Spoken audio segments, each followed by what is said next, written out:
John 14:28. Let me read the context, folks. I mean, we've addressed this over and over again, but again, let's do it again. John 14:28. You heard me say to you, I go away and will come to you. If you love me, you would have rejoiced because I go to the Father, for the Father is greater than I.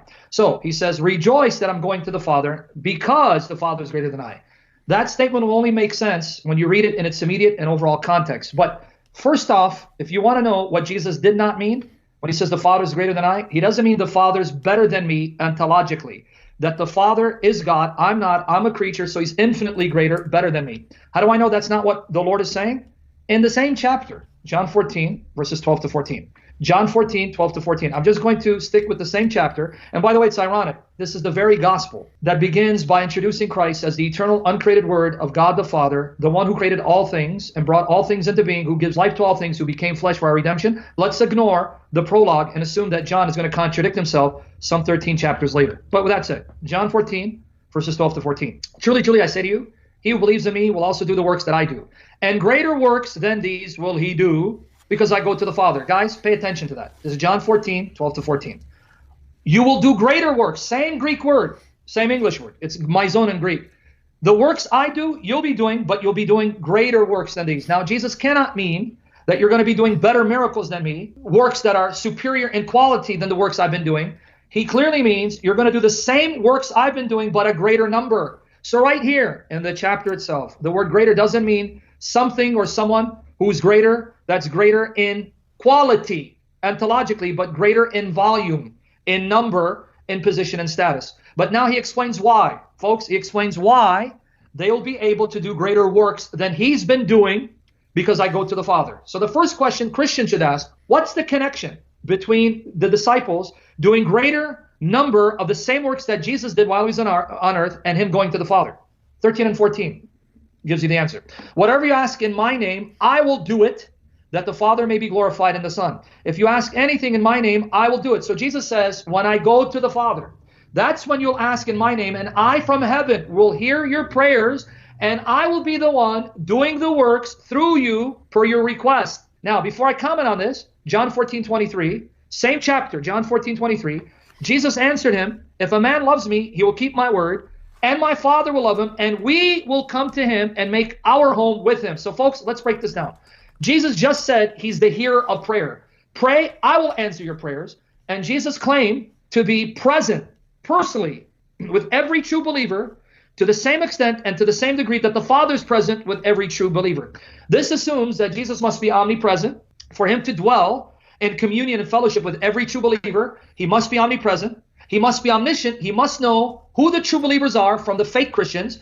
And he must be omnipotent, all-powerful, in order to be able to answer all requests, no matter how many people are asking him, no matter where they're at, and what those requests happen to be. By golly, last time I checked, to be omnipresent, omniscient, omnipotent, and the hearer of prayer makes you God. But now notice, folks, though he's claiming the attributes of God, the functions of God, he's still not the Father. He's distinct from the Father, and yet one with him in the Father's ability to do the very things that Jesus says he can do, which are things that only God can do. And this is the chapter you want to quote to try to prove that Jesus saying the Father's better than me in essence? No, it means the Father is greater in terms of status, because while Jesus remains on earth, he's in a state of humility. He's assumed the status of a servant. And he's saying to them, if you love me, you'll rejoice, because as long as I remain here, the Father will be greater in status. But when I go to the Father, that will change. Now, how do I know that will change? John 17, verse 5. And now, Father, glorify thou me in thine own presence with the glory which I had with thee before the world was. 2 points. Jesus says, glorify me in your presence. When I return to heaven, the glory you possess is the glory you'll bestow on me in your presence. And secondly, that's the glory I had already with you before the world was created. So Jesus affirms 2 things. He was there personally alongside the Father before the creation of the world, and he was there alongside the Father in the same glory, and that's the glory he set aside, but he'll regain, and that's what he meant. If I remain on earth, the Father's greater in status because the Father's in heavenly glory. But when I go to the Father, I'll no longer be in the state of humiliation where sinners beat me and whip me to the point of death and nail me to the cross. I'll be basking in the same glory of the Father, where all the inhabitants of heaven will behold my glory and know I'm the Son of God who's one with the Father. And then finally, this passage proves that Islam is false and Muhammad is an antichrist. Why? Because Jesus said the Father, and he's the Son who shares the same glory that the Father possesses, all of which Muhammad denied, because Muhammad said Allah is not the Father, Jesus is not the Son. So thank you, Adnan, for quoting a verse that proves Muhammad is an antichrist under the wrath of Christ. Thank you, David. Sam, I did want to add something to that. That whole discussion in John 14 starts off with Jesus, as far as I can tell, putting on a little play for his followers. So we read John chapter 13. Jesus puts on this little display for everyone. Now watch what happens, ladies and gentlemen. It says, now before the feast of the Passover, Jesus, knowing that his hour had come, that he would depart out of the world to the Father, having loved his own who were in the world, he loved them to the end. During supper, the devil having already put into the heart of Judas Iscariot, the son of Simon, to betray him, Jesus, knowing that the Father had given all things into his hands, and that he had come forth from God and was going back to God. Notice, Jesus, knowing that where he had come from and where he's going back to, where he's about to go back to, got up from supper and laid aside his garments, and taking a towel, he girded himself. He got up from supper, he gets up, he goes, he takes away his normal garments, puts those aside, wraps himself in a towel. Then he poured water into the basin and began to wash the disciples' feet and to wipe them with the towel with which he was girded.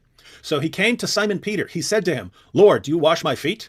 Jesus answered and said to him, what I do you do not realize now, but you will understand later. Peter said to him, never shall you wash my feet, right? That was considered a slave's work. Never shall you wash my feet. Jesus answered him, if I do not wash you, you have no part with me. Simon Peter said to him, Lord, then wash not only my feet, but also my hands and my head. Jesus said to him, he who has bathed needs only to wash his feet, but is completely clean. And you are clean, but not all of you. For he knew the one who was betraying him. For this reason he said, not all of you are clean. So when he had washed their feet and taken his garments and reclined at the table again, he said to them, do you know what I have done to you?